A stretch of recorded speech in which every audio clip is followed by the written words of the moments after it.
take it himself, and he doesn't get in. And the Seahawks are going to win the game.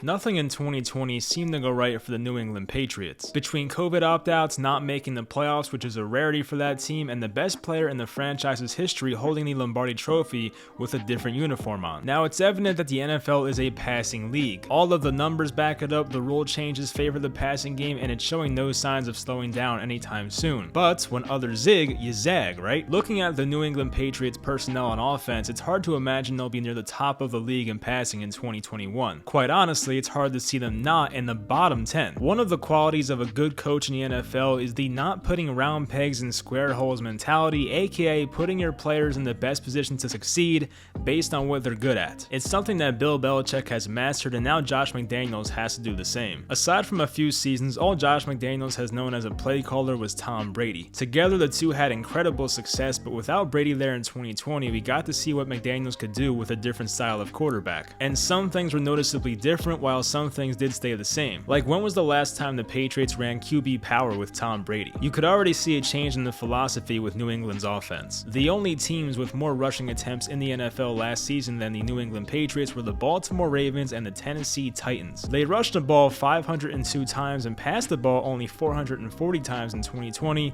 which is rare in today's NFL. But something tells me that number of rushing attempts may get even higher, believe it or not, in 2021. If you've kept up with the Patriots offseason, it was an offseason like no other, especially in my time of watching football. They spent over $232 million on day one of free agency, and it did not stop there. Defensively, they added a proven edge rusher in Matthew Judon, once Patriot Kyle Van Noy, Jalen Mills in the secondary, and other starting caliber players. But on offense is where things got interesting. With Julian Edelman retiring, it was pretty evident that New England needed an upgrade or two at wide receiver. They did sign some guys, but their biggest investments on offense came at the tight end position twice with Jonnu Smith and Hunter Henry. So if you combine the biggest offseason signings they had, plus look at the offensive line and how good it is, and look at Cam Newton's skill set, then it makes all the sense in the world for them fully to commit to the run. I basically expect the Patriots offense in 2021 to look like a 1990s style offense as long as Cam Newton is their starter. And if you look at Cam Newton's body of work, then why wouldn't you have that mindset? Newton, by the numbers and what we've seen so far in his career, is one of the best running quarterbacks of all time, and although 2020 was considered a down year for Newton, he still led all quarterbacks in rushing touchdowns last season.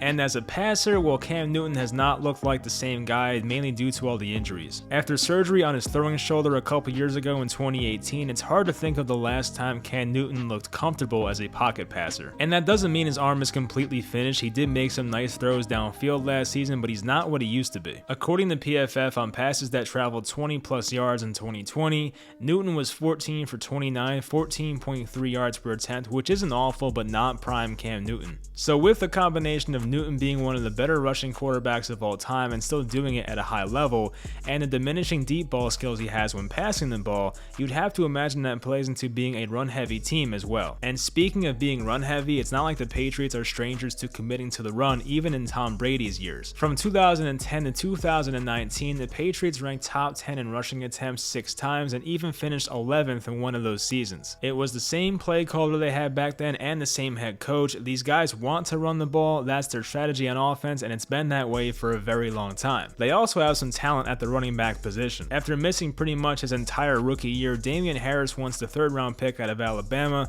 showed he belonged, averaging 5 yards per carry and 262 yards after contact. They also have once 1st round pick Sony Michel, who needs to stay healthy of course, but he once showed us what he can do in the Patriots Super Bowl run just a few years ago in 2018. And in this past draft, the Patriots spent a 4th round pick on Ramondre Stevenson, a running back out of Oklahoma, a guy that is listed at 6 feet tall, 230 pounds, and New England once had a back of a similar build not too long ago, and that guy happened to lead the NFL in rushing touchdowns in 2018, just saying. And of course they have James White, who's mainly a pass catcher but can run between the tackles when he's asked to do that. No, they don't have a Derrick Henry, a Dalvin Cook, a prime Adrian Peterson, but they have a quality group of running backs. And if there's one thing we know about the running back rotation for New England, it's unpredictable as hell. hell. I mean, really, fantasy football analysts lose sleep over the Patriots running back rotation every year. And I know they're not the most exciting position, but my goodness, the Patriots offensive line is going to be fun to watch this year. They did lose Joe Thuney, but I completely understand not wanting to give a guard $16 million per year. However, they still project to have an offensive line of left tackle Isaiah Wynn,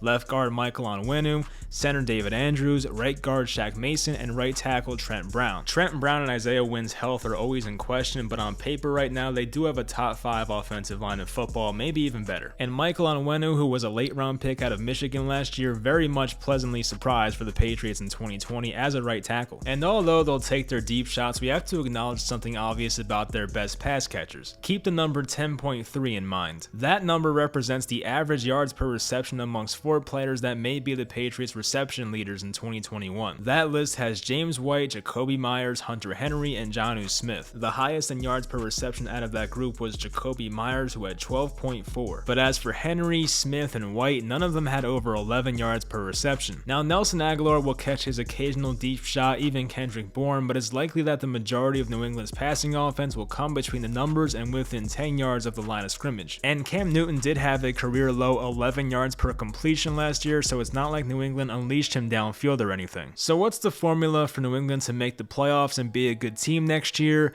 Number 1, of course, is take care of the football. This is not a hot take or anything, but New England will be near the top in the league in turnover differential. Even last year, a year they did not make the playoffs and it was a down year, they finished as a +3 in the turnover battle. So with Cam Newton now fully integrated into the offense and a heavy rushing attack, I don't see them turning the ball over too much unless they start fumbling the ball at an alarming rate. The second part of that formula will be keep the offense on the field. The best way to beat a Patrick Mahomes and Aaron Rodgers or any type of elite quarterback is keeping them on the sidelines. It's pretty much impossible to stop those guys for a full 60 minutes, so the best way to mitigate them is keeping them off the field. New England had a disappointing season in 2020 in terms of keeping the ball on offense. They ranked 23rd in the NFL in time of possession, keeping the ball an average of 28 minutes and 57 seconds. As a comparison, the 2019 Patriots, a year prior, led by Tom Brady of course, ranked 4th in the NFL in time of possession. So going from 4th place to 23rd place is a massive drop off. And it's hard to predict time of possession leaders on offense, but I would think that New England will be top 10 in that category by the end of 2021. And the third part, of course, is their defense. The Patriots defense under Bill Belichick has always been the side of the ball you can rely on. In 2020, the Pats defense had 23 takeaways, which was top half in the league. The downside, however, was their defense ranked 28th in the NFL in red zone touchdown percentage. They allowed a touchdown to opposing teams on 65% of their times they got into the red zone. This was worse than teams like the Falcons and the Bengals, not exactly the best company when talking defense. But on the bright side, they get Dante Hightower back and they made some free agent signings that should make their defense much improved. Now, of course, if Mac Jones starts week 1, this could change the entire complexity of this offense, but honestly, regardless of who their quarterback is, I personally expect a run-first team either way. Mac Jones is a talented passer, but airing it out 45 times per game with him is something I don't see happening. The Patriots win total is 9 right now, and that seems about right. I'd expect them somewhere between 8 and 10 wins, and based on the way this team is built and who their head coach is, it's not a team I would want to face in the playoffs. And the Patriots record-wise had their worst season since 2000, which was Bill Belichick's first year as the Patriots head coach and very much a long time ago. So if I had to guess, I would assume the Patriots are going to play the quarterback that they believe gives them the best chance to win. And if that is Mac Jones, he will play week 1. But if they still feel like Cam Newton is the best quarterback they have